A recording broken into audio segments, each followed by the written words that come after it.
വെച്ച് നമുക്കൊരു 5 മിനിറ്റ് കൊണ്ട് ഉണ്ടാക്കിയെടുക്കാൻ പറ്റുന്ന നല്ല ക്രിസ്പി ആയിട്ടുള്ള നല്ലൊരു സൂപ്പർ സ്നാക്കിൻ്റെ റെസിപ്പി ആയിട്ടാണ് കാണിക്കുന്നത്. അപ്പോൾ അതിന് വേണ്ടി 2 കോഴിമുട്ട എടുത്തിട്ടുണ്ട്.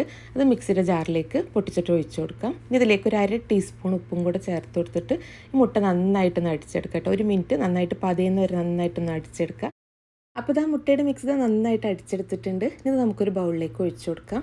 ഇനി നമുക്ക് ഇതിലേക്ക് ഒരു 1/2 കപ്പ് അളവിൽ തേങ്ങ വേണം. ഇപ്പോൾ ഈ ഒരു മിക്സ് അതേ ജാറിലേക്ക് തന്നെ ഞാൻ ഈ ഒരു തേങ്ങയും കൂടെ ഇട്ട് കൊടുക്കുകയാണ്.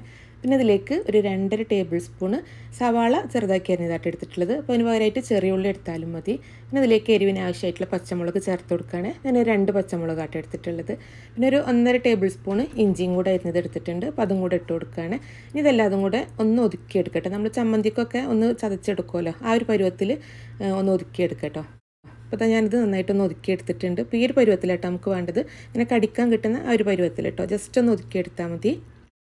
ഇനി ഇതും കൂടെ നമുക്ക് ഈ ഒരു മുട്ടയുടെ മിക്സിലേക്ക് ഇട്ട് കൊടുക്കാം. അപ്പോൾ ഈ ഒരു തേങ്ങ ഒതുക്കിയെടുത്ത സമയത്ത് നിങ്ങൾക്ക് വേണമെന്നുണ്ടെങ്കിൽ കറിവേപ്പിൻ്റെ ഇലയും കൂടെ ചേർത്ത് കൊടുക്കാം കേട്ടോ. അപ്പോൾ ഞാൻ എൻ്റെ കയ്യിൽ ഇല്ലാത്തതുകൊണ്ടാണ് അത് ഒഴിവാക്കിയിട്ടുള്ളത്.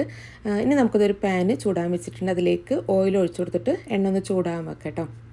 ഈ ഒരു സ്നാക്സിലേക്ക് നമുക്ക് മുട്ടയുടെ കൂടെ മെയിനായിട്ട് വേണ്ടത് റവയാണ്. ഞാനിവിടെ 1 കപ്പ് റവയായിട്ട് എടുത്തിട്ടുള്ളത്. നോർമൽ റവയാണ് ഞാൻ എടുത്തിട്ടുള്ളത്, വറുക്കാത്ത റവയായിട്ട് എടുത്തിട്ടുള്ളത്. അപ്പോൾ അതും കൂടെ നമുക്ക് ഈ ഒരു മുട്ട തേങ്ങ മിക്സിലേക്ക് ഇട്ട് കൊടുക്കാം. ഒരു മുട്ടയും തേങ്ങൻ്റെ മിക്സും റവയും കൂടെ നന്നായിട്ടൊന്ന് മിക്സ് ചെയ്തെടുക്കുക. ഇനി ഇതിലേക്ക് വറുത്ത റവ എടുത്താലും കുഴപ്പമൊന്നുമില്ല കേട്ടോ, ടേസ്റ്റിന് മാറ്റമൊന്നും ഉണ്ടാവില്ല. അപ്പോൾ ഞാനത് നന്നായിട്ടൊന്ന് മിക്സ് ചെയ്തെടുത്തിട്ടുണ്ട്. ഇനി ഇതിലേക്ക് നമുക്ക് കുറച്ച് വെള്ളം ഒഴിച്ച് കൊടുക്കണം കേട്ടോ.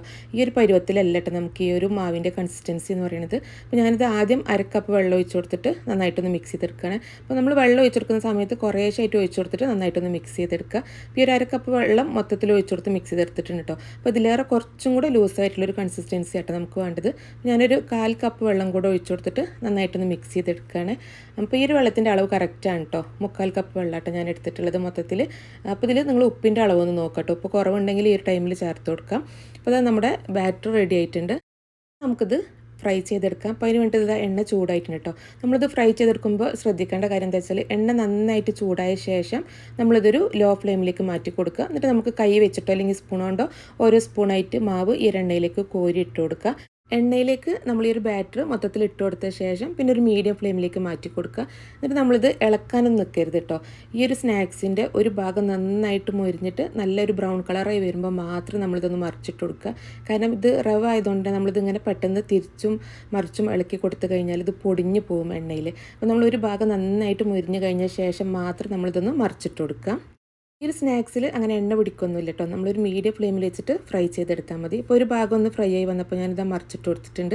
അപ്പോൾ ഈ ഒരു ഭാഗം കൂടെ ഒന്ന് ഫ്രൈ ആയി കഴിഞ്ഞാൽ നമുക്ക് എണ്ണയിൽ നിന്ന് എടുത്ത് കോരി മാറ്റാം.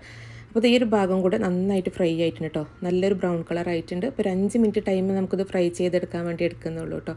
അപ്പോൾ ഞാനൊരു സ്നാക്സ് ഇതാ എണ്ണയിൽ നിന്ന് കോരി എടുത്തിട്ടുണ്ട്. ഇനി നമുക്കൊരു പ്ലേറ്റിലേക്ക് ഇട്ട് കൊടുക്കാം. അപ്പോൾ നമുക്കൊരു പ്ലേറ്റിലേക്ക് ഇടുമ്പോൾ തന്നെ അറിയാം, ഇതിൻ്റെ സൗണ്ട് കേൾക്കുമ്പോൾ തന്നെ അറിയാം എത്രത്തോളം ക്രിസ്പിയാണെന്നുള്ളത്.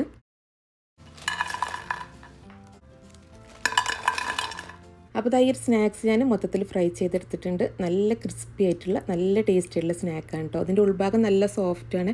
ചെറിയൊരു എരിവോട് കൂടി നമുക്ക് ഒരു 5 മിനിറ്റ് കൊണ്ട് ഉണ്ടാക്കിയെടുക്കാൻ പറ്റുന്ന നല്ല ടേസ്റ്റ് ആയിട്ടുള്ള നല്ലൊരു സൂപ്പർ സ്നാക്കാണ് കേട്ടോ. നിങ്ങൾ ഇതുവരെ ട്രൈ ചെയ്തിട്ടില്ലെങ്കിൽ എന്തായാലും ട്രൈ ചെയ്ത് നോക്കുക. നിങ്ങൾക്ക് റെസിപ്പി ഇഷ്ടമായിട്ടുണ്ടെങ്കിൽ ലൈക്ക് ചെയ്യാനും ഷെയർ ചെയ്യാനും ഉണ്ടാക്കി നോക്കിയിട്ട് നിങ്ങളുടെ അഭിപ്രായം അറിയിക്കാനും മറക്കരുത്. അപ്പോൾ ഇൻഷാ അല്ലാഹ് അടുത്ത നല്ല റെസിപ്പി ആയിട്ട് കാണാം.